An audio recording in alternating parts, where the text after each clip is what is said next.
Alam naman natin na gumagana yung DDJ Flex 2 using a wired connection, di ba? You can connect this to your laptop, you can connect this to your smartphone, you can connect this to your tablet.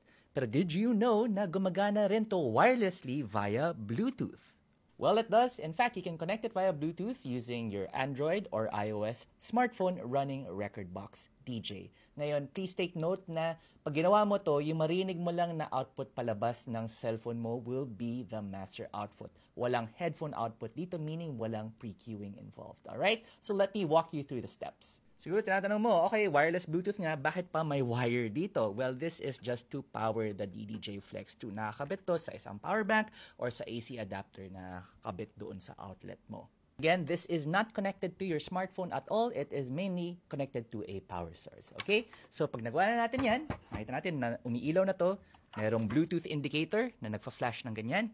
What you want to do is to get your smartphone which has Rekordbox installed. Kung wala pa, just get it on the iOS App Store or on the Android Google Play Store. So pag nagawa mo na yan, nakuha mo na yung app, just launch it and then turn your phone sideways para landscape siya. Makita mo yung Rekordbox icon dito sa taas, pindutin mo lang yan. And then piliin mo ito, Bluetooth. Tapos, piliin mo yung DDJ Flex 2. Hintay lang tayo ng sandali. So yan, nakapag-connect na siya. And it's going to ask you to log into your Rekordbox account. If you don't have that, you don't need to do it just yet. Pero I do encourage you to sign up if you want to use it. So for now, skip na muna natin. And then now, this works perfectly. Yan. Tapos lakasan natin yung output natin dito so you can hear it more.